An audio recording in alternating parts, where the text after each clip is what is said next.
Hello friends, welcome to study कर। मैं हूं आपका दोस्त प्रभाकर।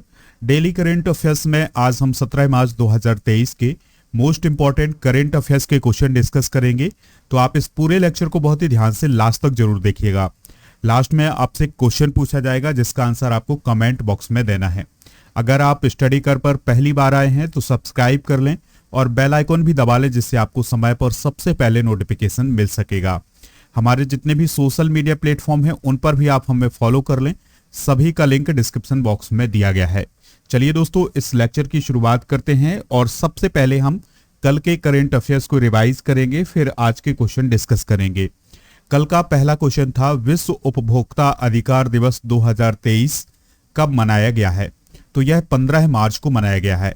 तो दोस्तों, जो हमारे अधिकार होते हैं, क्योंकि हम सभी जो हैं वो उपभोक्ता हैं, तो हमारे जो अधिकार हैं उनके प्रति जागरूक करने के लिए हर साल विश्व उपभोक्ता अधिकार दिवस 15 मार्च को मनाया जाता है। पहला मेघालय अंतर्राष्ट्रीय फिल्म महोत्सव किस स्थान पर शुरू हुआ है? तो मेघालय की जो कैपिटल है शिलोंग, वहां पर मेघालय अंतर्राष्ट्रीय फिल्म महोत्सव शुरू हुआ है।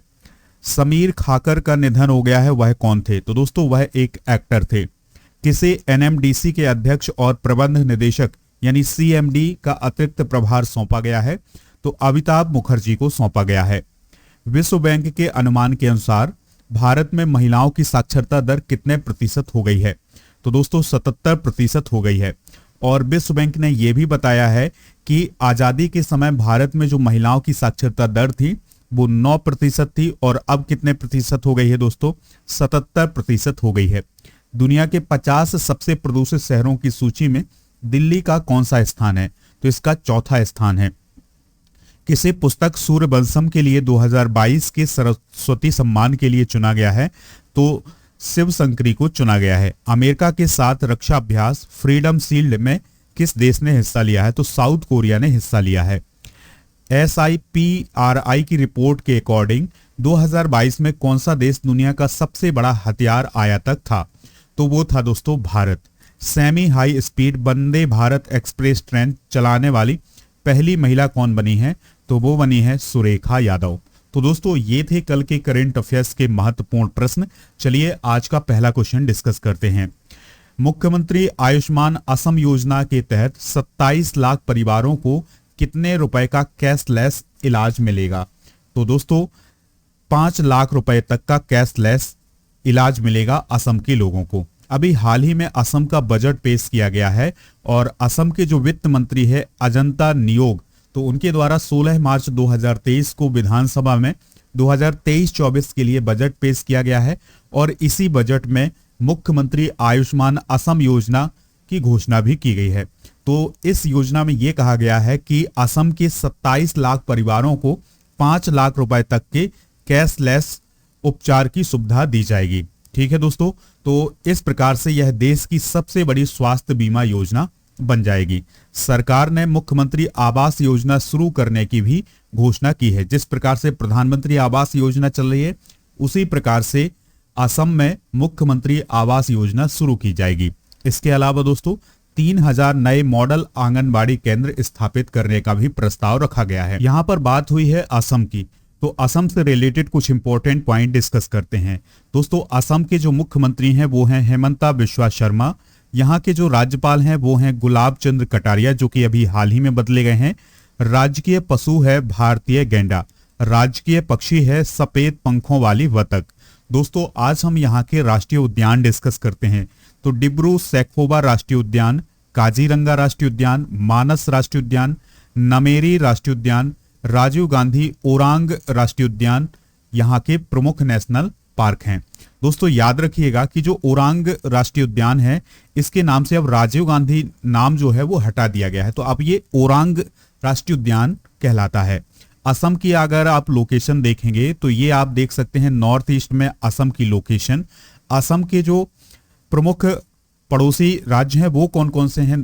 तो वो हैं अरुणाचल प्रदेश, नागालैंड, मणिपुर, मिजोरम, त्रिपुरा और मेघालय। तो दोस्तों, नॉर्थ ईस्ट के जितने भी स्टेट हैं उन सब की सीमा किससे लगती है? असम से लगती है। ठीक है, तो ये पॉइंट याद रखिएगा।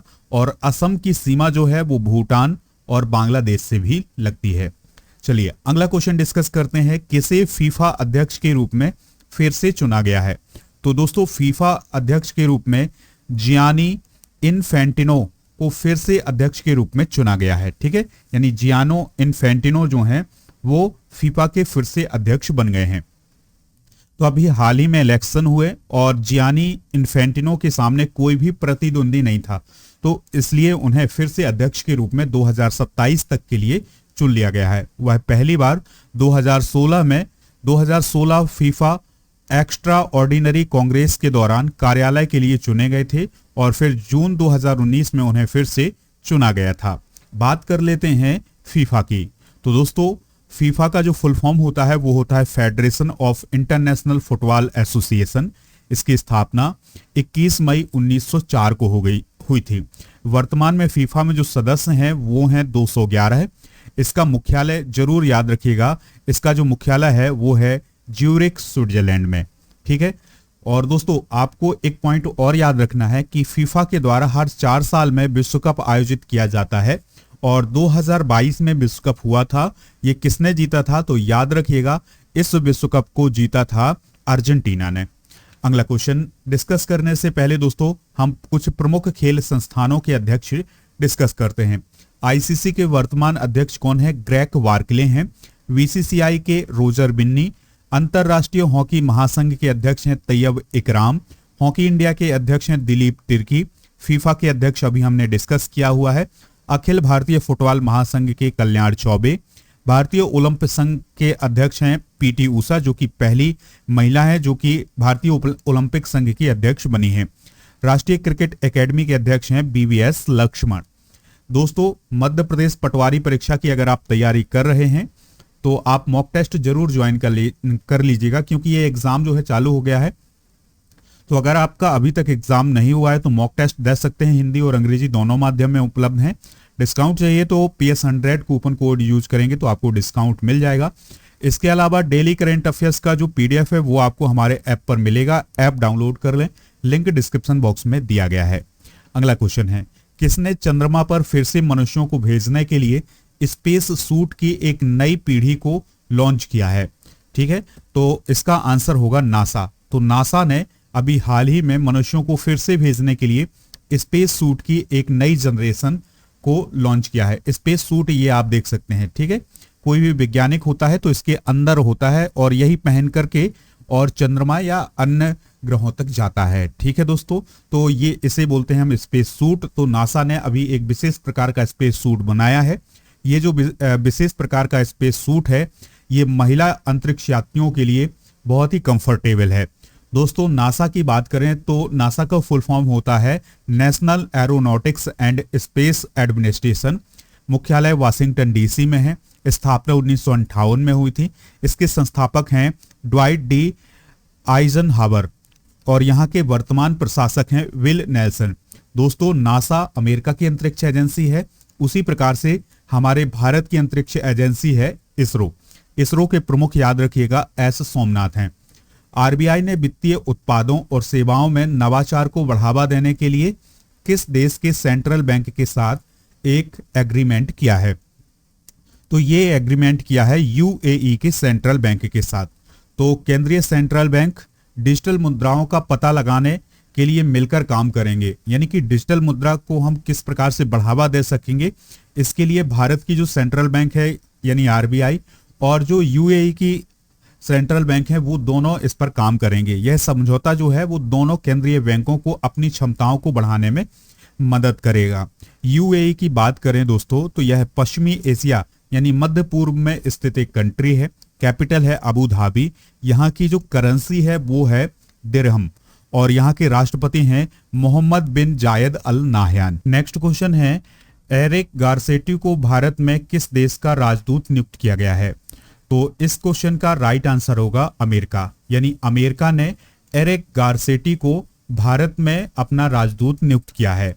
दोस्तों जो वहां के राष्ट्रपति हैं जो बाइडेन, उनके करीबी सहयोगी माने जाते हैं एरिक गारसेटी, तो वो अब भारत में अमेरिका के राजदूत होंगे और इसकी मंजूरी सीनेट से मिल चुकी है। दोस्तों जनवरी 2021 से अमेरिका के पास भारत में कोई राजदूत नहीं था, यानी कि अमेरिका का भारत में कोई राजदूत नहीं था। 2 सालों तक यह पद खाली पड़ा हुआ था, जिससे अमेरिका और भारत के रिश्तों में जो मजबूती होनी चाहिए थी उस पर असर पड़ रहा था। बाइडेन ने जुलाई 2021 में गारसेटी को इस पद के लिए नॉमिनेट किया था, लेकिन सीनेट की मंजूरी नहीं मिल पा रही थी कुछ कारणों से, जिसके बाद ये पद खाली पड़ा हुआ था। दोस्तों, भारत के अमेरिका में राजदूत कौन है? तरनजीत सिंह संधू। तो ये दोनों पॉइंट आप याद रखिएगा। बात कर लेते हैं आज अमेरिका की।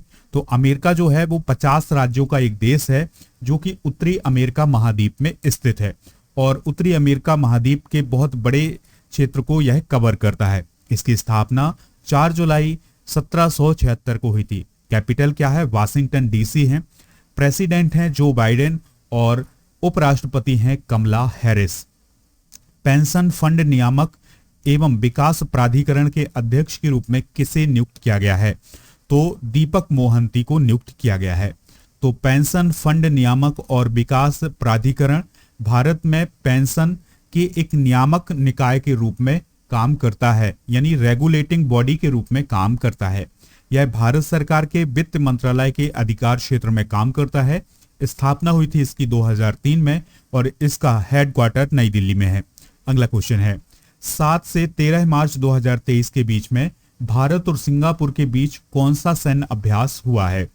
तो ये अभ्यास हुआ है बोल्ड कुरुक्षेत्र। बाकी दोस्तों याद रखिएगा कि जो युद्ध अभ्यास नामक जो अभ्यास है ये भारत और अमेरिका के बीच होता है, गरुण शक्ति भारत और इंडोनेशिया के बीच में, और हैंड इन हैंड जो है ये भारत और चाइना के बीच होता है। बात कर लेते हैं बोल्ड कुरुक्षेत्र की। तो दोस्तों इसका आयोजन 6 से 13 मार्च 2023 तक किया गया है और इसका आयोजन राजस्थान के जोधपुर में किया गया है। ठीक है, अगला क्वेश्चन है, शिक्षा मंत्रालय के अकॉर्डिंग किस राज्य की साक्षरता दर सबसे कम है? तो इसका आंसर है बिहार। तो बिहार में जो साक्षरता दर है वो है 61.8%। फिर उसके बाद अरुणाचल प्रदेश में है 65.3%, और फिर इसके बाद है दोस्तों राजस्थान। यहां पर जो साक्षरता दर है वो है 66.1%। तो ये दोस्तों यानी बिहार, अरुणाचल प्रदेश और राजस्थान तीनों कम साक्षरता वाले राज्य हैं। भारत में जो शहरी साक्षरता है वो है 84.11% और ग्रामीण साक्षरता है 67.77%। और सबसे अधिक साक्षरता भारत में है केरल में 94%, और उसके बाद लक्षद्वीप में 91.85% और मिजोरम में 91.33% है। तो ये कुछ इंपॉर्टेंट डाटा है दोस्तों, इसे आप नोट कर ले, एग्जाम के लिए बहुत ही जरूरी है। अगला क्वेश्चन है, SCO यानी संघाई कोऑपरेशन ऑर्गेनाइजेशन पर्यटन मंत्रियों की बैठक किस शहर में होगी? तो इसकी बैठक जो है वो वाराणसी में होगी। वाराणसी मतलब काशी, या इसे बनारस भी बोला जाता है। तो 17 और 18 मार्च को ये SCO पर्यटन मंत्रियों की बैठक होने वाली है। और ये बनारस में क्यों हो रही है दोस्तों? क्योंकि बनारस को SCO की पहली सांस्कृतिक राजधानी के रूप में नॉमिनेट किया गया है। बात करते हैं SCO की यानी संघाई कोऑपरेशन ऑर्गेनाइजेशन की। तो इसे 2001 में बनाया गया था और यह यूरेशियन राजनीतिक, आर्थिक और सैन्य संगठन है। यूरेशियन का मतलब है दोस्तों इसमें कुछ यूरोप महाद्वीप के और कुछ एशिया महाद्वीप के देश शामिल हैं। इसके जो सदस्य हैं वो हैं कजाकिस्तान, चाइना, किर्गिस्तान, रसिया, तजाकिस्तान, भारत और पाकिस्तान। एक पॉइंट और याद रखना है कि भारत और पाकिस्तान 2017 में इसमें शामिल हुए थे। अगला क्वेश्चन है, लास्ट क्वेश्चन है, इंपॉर्टेंट है। राष्ट्रीय टीकाकरण दिवस कब मनाया जाता है? तो दोस्तों 16 मार्च को राष्ट्रीय टीकाकरण दिवस मनाया जाता है। ठीक है, इसकी शुरुआत या यह दिवस पहली बार कब मनाया गया था? 1995 में मनाया गया था और इसका प्रमुख उद्देश्य है टीकाकरण के बारे में लोगों को जागरूक करना। दोस्तों 16 मार्च को यह दिवस क्यों मनाया जाता है, इसके पीछे का कारण है क्योंकि 16 मार्च 1995 को WHO के ग्लोबल पोलियो उन्मूलन पहल के एक पार्ट के रूप में भारत में ओरल पोलियो वैक्सीन की पहल की खुराक दी गई थी, यानी कि पहली खुराक दी गई थी ओरल पोलियो वैक्सीन की। ओरल पोलियो वैक्सीन का मतलब होता है मुख से दी जाने वाली वैक्सीन। भारत को 27 मार्च 2014 को पोलियो मुक्त भी घोषित किया गया था। तो ये सभी पॉइंट आप नोट कर लें, एग्जाम के लिए बहुत ही इंपॉर्टेंट है। आज के जनरल नॉलेज के पिटारे में डिस्कस करेंगे मध्य प्रदेश के प्रमुख राष्ट्रीय उद्यान। तो कान्हा, पैंच, पन्ना, सतपुड़ा, वन विहार, बांधवगढ़, संजय, माधव, कुनो और फॉसिल राष्ट्रीय उद्यान। तो ये सभी राष्ट्रीय उद्यान जो हैं ये मध्य प्रदेश में स्थित हैं। ये कई बार एग्जाम में भी पूछे गए हैं, तो इन्हें आप नोट कर लें। और दोस्तों, कुनो नेशनल पार्क जो है ये आपके लिए इंपॉर्टेंट क्यों है? क्योंकि यहाँ पर नामीबिया और साउथ अफ्रीका से जो चीते लाए गए थे उनको यहीं पर छोड़ा गया है।